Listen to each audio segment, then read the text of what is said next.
Le bloc est nettoyé. Prochaine étape, même si ça paraît un peu curieux, un petit coup de soufflette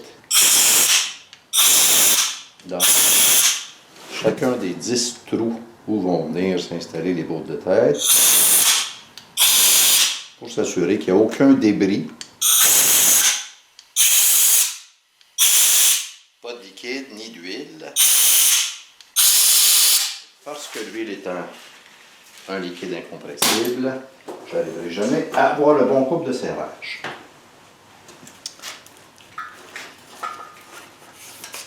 Ensuite, un beau gasket de tête neuf. Gasket de tête, ou en français, un joint de culasse. Joli comme tout. Est-ce qu'on peut se tromper de côté? Non. Tout simplement parce qu'il y a des espèces de gros trous d'alignement ici et là. Et qu'on a justement les pins d'alignement qui sont ici et là. Comme ceci. Puis en plus, on dégage les chemins d'huile et on dégage les chemises d'eau. Donc, jusque-là, tout va bien. Et une fois ça fait, ben, on se met une tête de moteur là-dessus. Est-ce qu'on peut se tromper?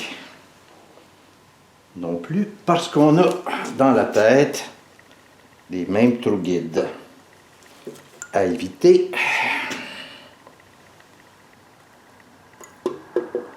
À éviter à tout prix.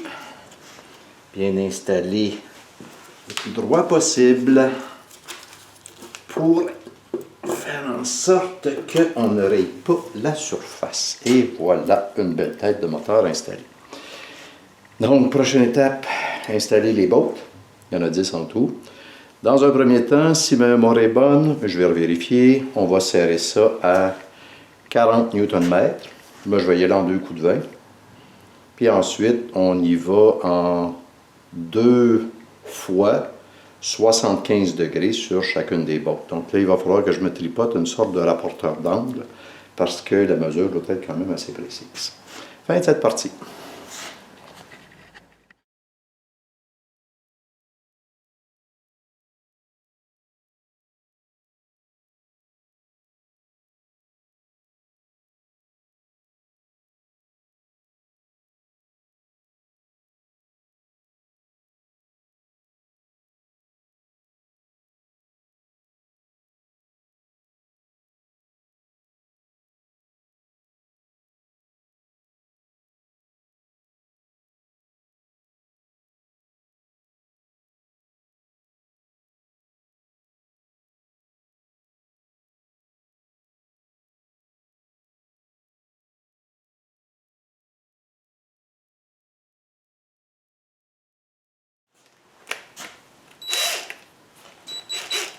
Juste pour accoter les bottes dans le fond.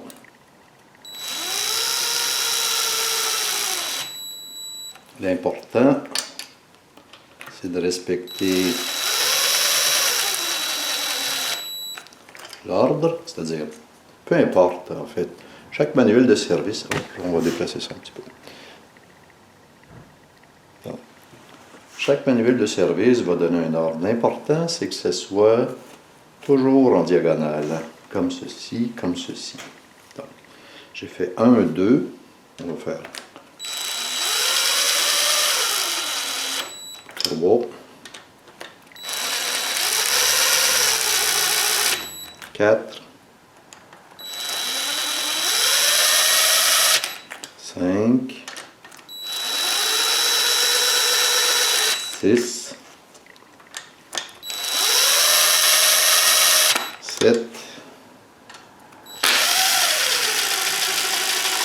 8, 9 et 10. Donc, toutes les bottes sont à côté, juste pour dire. Prochaine étape, avec la clé dynamométrique, communément appelée le torque wrench.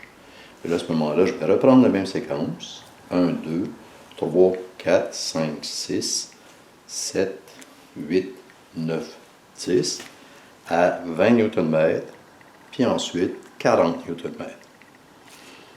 Là, la tête est bien siégée. Ensuite, là, on va y aller à raison de 2 fois 75 degrés.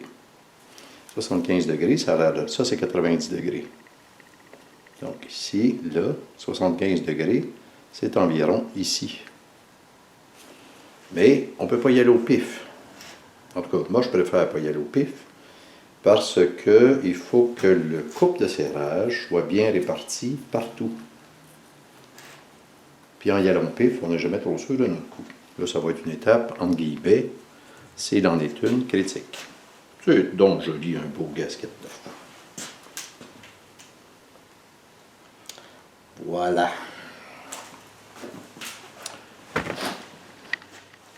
Donc, un premier coup de serrage à 20. 1.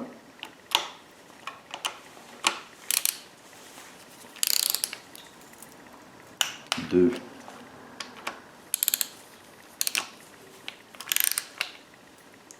3.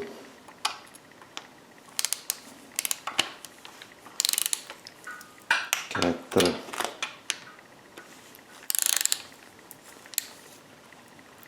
5.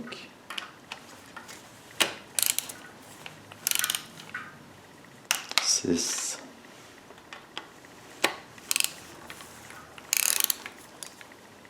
7.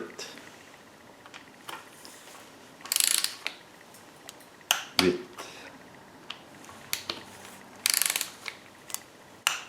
9.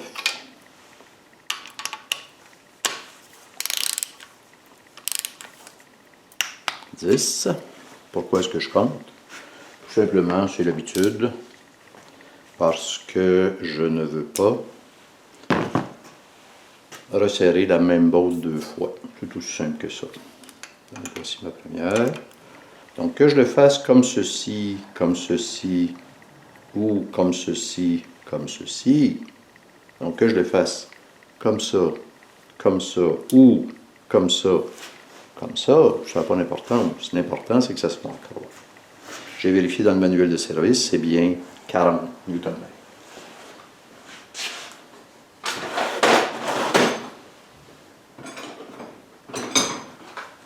Nm, c'est 30 livres-pieds.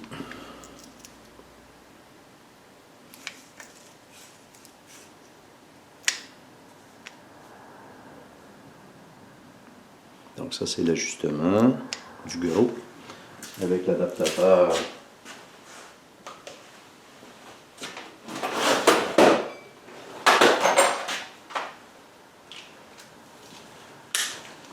Une demi à 3/8. Donc,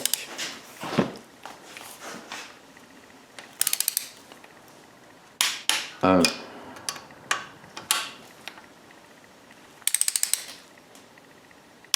2,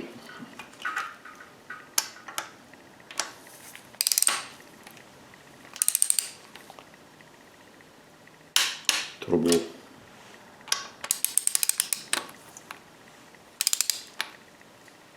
4,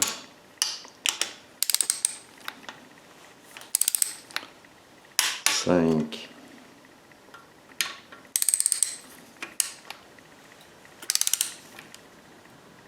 6,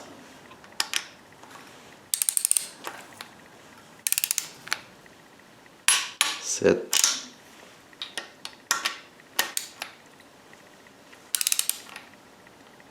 8,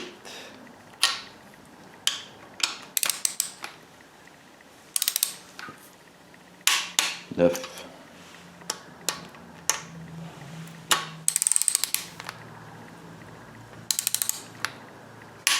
10. Bon, à cette étape-ci, ce ne serait pas le drame que je me trompe de botte ou que je resserre la même botte 2 fois. Pas cette étape-ci. Parce qu'une fois que c'est serré à 40 Nm, ben, à l'instant où je réapplique le torque wrench dessus, je m'en rends compte. C'est à la prochaine étape où là, c'est majeur. Là, je ne peux pas me tromper. Sinon, ben, je me retrouve à serrer 2 fois trop la même botte. Et si je la resserre une 3e fois, là, j'ai des bonnes chances de casser. Ou de stripper quelque chose à l'intérieur de la tête. Fin de cette partie, là, il va falloir que je me patente un rapporteur d'angle pour être capable de mesurer d'une façon précise un 75 degrés. Voilà.